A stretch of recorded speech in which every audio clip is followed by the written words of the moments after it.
सावित्रीबाई फुले पुणे विद्यापीठामध्ये सावित्रीबाईंच्या घरामध्ये आपण एवढ्या मोठ्या संख्येने आल्याबद्दल देशभरातील सर्व युवकांचं आणि युवतींचं मी आपल्या या सावित्रीबाई फुले पुणे विद्यापीठामध्ये सहर्ष असं स्वागत करतो.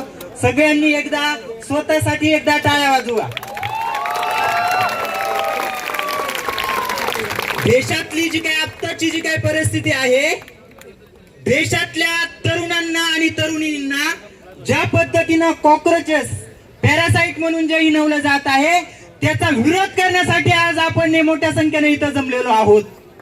लक्षात घ्या, आम्हाला ज्या पद्धतीने पॅरासाइट म्हटलं जाते, ही व्यवस्था जी आहे ती व्यवस्था ज्या पद्धतीने तुम्ही सडवून ठेवलेली आहे त्या सडलेल्या व्यवस्थेच्या विरोधामध्ये खऱ्या अर्थानं आम्ही रस्त्यावरती उतरत आहोत. हे या मोदी सरकारनं ध्यानात घेण्याची गोष्ट आहे. पेपर फुटीचं प्रकरण होतंय, नीटचा पेपर फुटला जातोय.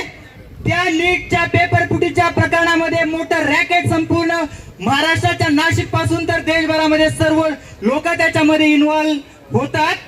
हे पेपर फुटल्याच्या नंतर तुम्हाला माहित होतंय, मग तुमच्या अगोदर डोळे फुटले होते का शासनाचं, हे तुम्ही लक्षात घेणं गरजेचं आहे. आम्ही जेव्हा इथं जमतोय, आम्ही काल परवा मी एका व्हॉट्सअप ग्रुपवरती वाचत होतो, फक्त नीटच्या प्रश्नाविषयी हा केवळ नीटचा मुद्दा नाहीये. आपण जर पाहिलं तर संपूर्ण देशभरामध्ये लाखो जे काही सरकारी शाळा आहेत त्या लाखो सरकारी शाळा बंद केल्या जात आहेत. आपल्या महाराष्ट्राचा जर आपण विचार केला तर महाराष्ट्रामध्ये लाखो शाळा बंद पडलेत आणि त्याला नाव काय दिले, हे जे काही एनईपीचं यांनी काय धोरण आणलेलं आहे त्या एनईपीच्या धोरणाच्या अंतर्गत त्यांनी क्लस्टर सिस्टीम आम्ही राबवतोय. यांनी पाहिले का आदिवासी पाड्यांमध्ये, दलित वस्त्यांमध्ये, आमच्या खेड्यापाड्यामध्ये, विदर्भामध्ये, मराठवाड्यामध्ये शिक्षणाची काय परिस्थिती आहे यांना माहिती आहे का? तर यांना ही परिस्थिती माहिती नाहीये. आणि ही जर परिस्थिती जर तुम्हाला माहिती नसेल तर ती परिस्थिती कशी आहे याच्या विरोधामध्ये आम्ही रस्त्यामध्ये आज आम्ही उतरलेलो आहोत. आणि ही परिस्थिती जर आपल्याला बदलायची असेल तर मोठ्या संख्येने आपल्याला संघटित व्हावं लागेल. आणि केवळ हा धर्मेंद्र प्रधान यांच्या राजीनाम्याचा मुद्दा नाहीये. आजपर्यंत भारताला स्वातंत्र्य मिळाल्याच्या नंतर आपण कधी ऐकलं होतं का इंटरनल जे काही मॅटर्स आहेत त्या इंटरनल मॅटर्स मध्ये भारतीय सैन्याला हस्तक्षेप करावा लागतो. नीट पेपर फुटीच्या प्रकरणामध्ये जेव्हा मुद्दा समोर येतो की त्याचं जे काही मॅनेजमेंट आहे, पेपर पोहोचवण्याचं जे काम आहे ते टपाल विभागाच्या मार्फत अगोदर केलं जायचं.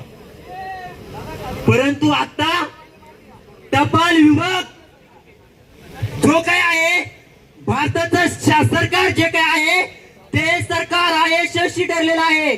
आणि सरकार आता काही दिवसांपूर्वी एक बैठक झाली दिल्लीमध्ये नीट पेपर फुटीच्या प्रकरणाच्या संदर्भात. त्या नीट पेपर फुटीच्या संदर्भाने बैठकीमध्ये उपस्थित कोण होतं? शिक्षण मंत्री धर्मेंद्र प्रधान तर होतेच, परंतु त्याच्या सोबत देशाचे संरक्षण मंत्री राजनाथ सिंह देखील होते. म्हणजे भारताच्या स्वातंत्र्यानंतर इतका आपल्याला कमकुवत पंतप्रधान मिळालेला आहे की जे काही सैन्य आहे त्या सैन्याचा देखील आपल्याला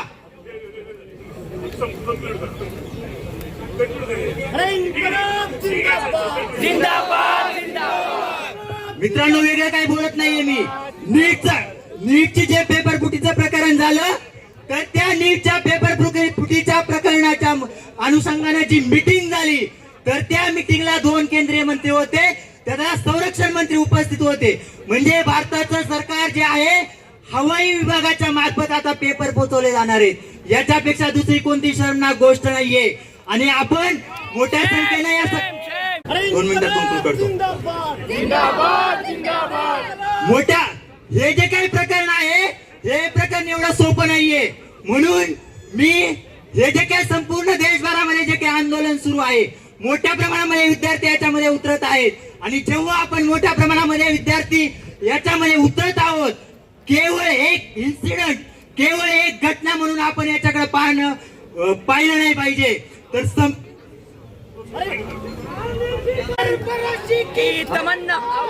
आपण केवळ एक इन्सिडेंट म्हणून पाहू शकत नाही. मी आपल्या सगळ्यांना विनंती करतो महाराष्ट्र जो आहे आपला छत्रपती शिवाजी महाराजांचा महाराष्ट्र आहे.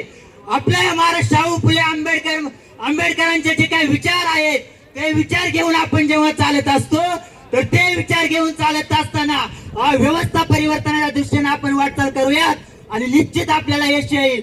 आणि या ठिकाणी मी थांबतो. धन्यवाद.